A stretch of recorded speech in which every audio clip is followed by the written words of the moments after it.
In the quiet village of Konama, surrounded by green hills and dense forests, the 7 stones sat at the edge of the fields like silent sentinels.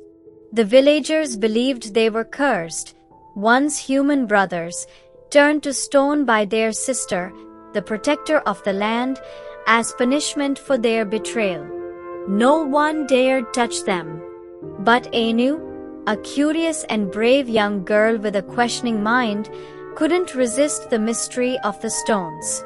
Unlike the others, she wasn't content with the whispered warnings and old stories.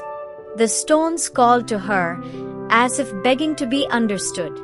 One afternoon, when the village was busy with preparations for a festival, Anu found herself alone by the fields. The stones stood tall and silent. She felt her heart race as she stepped closer. Her hand trembled as she reached out and touched one. The moment her fingers brushed the rough surface, the earth beneath her feet trembled. The sky darkened, and a cold wind rushed through the fields. A faint whisper surrounded her, growing louder until it sounded like voices all around. "Why have you disturbed us?" Terrified, Anu pulled back, but it was too late.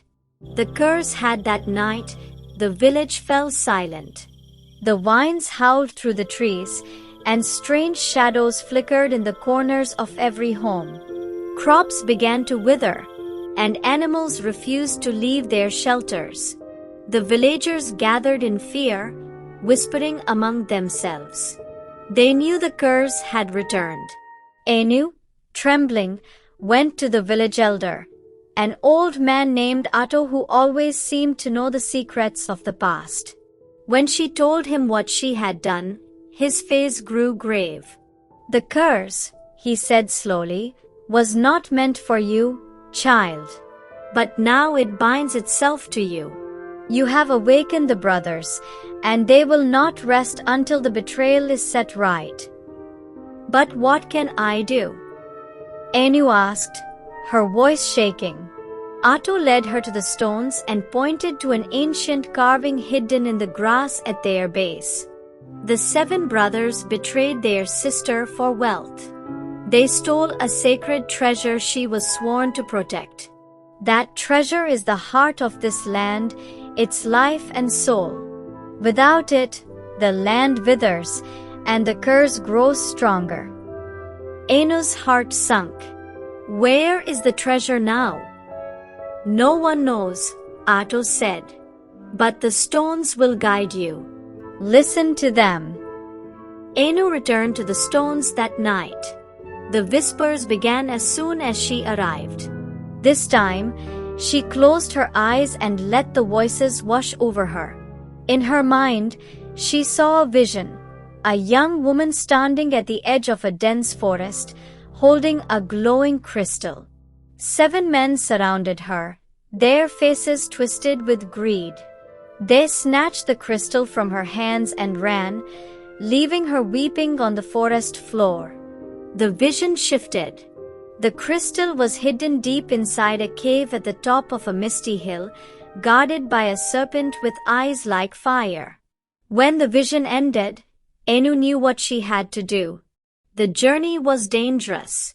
Anu climbed the misty hill, the air growing colder with each step. The serpent's cave loomed before her, its entrance dark and forbidding. But Anu didn't hesitate. She stepped inside, her heart pounding. The serpent emerged from the shadows, its scales glinting like polished metal. Its eyes burned into hers. "Why have you come, child?" it hissed. "I have come to take the treasure," Anu said, her voice steady despite her fear. "It does not belong here. The land needs it." The serpent steadied her for a long moment. "You have courage," it said. "But courage is not enough. To take the treasure, you must answer my riddle." Anu nodded. "Ask." The serpent's voice echoed through the cave. "I am not alive, but I grow.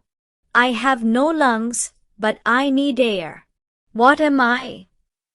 Anu thought quickly.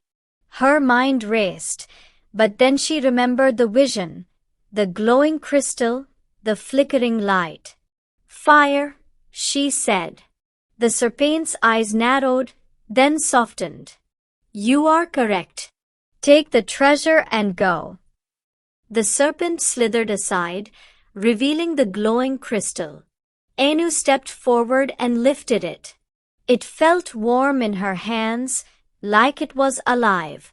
When Anu returned to the village with the crystal, the sky began to clear.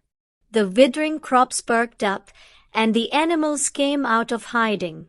Anu placed the crystal at the base of the stones, and the ground trembled once more. The stones cracked and crumbled, revealing 7 shadowy figures, the brothers, freed from their prison. They looked at Anu with sorrowful eyes. We were wrong, one of them said. We let our greed destroy everything. But you have undone our mistake. The land will heal because of you. As the brothers faded into the wind, the crystal sunk into the earth, glowing brightly before disappearing. The land grew lush and green again, and the curse was lifted. The villagers hailed Anu as a hero, but she never saw herself that way. She had simply listened to the stones and trusted her heart. From that day on, the 7 stones were no longer feared but remembered as a lesson to honor the earth and those who protect it. And Anu? She never stopped being curious. But she also learned to listen to the whispers of the land, for they held the wisdom of ages.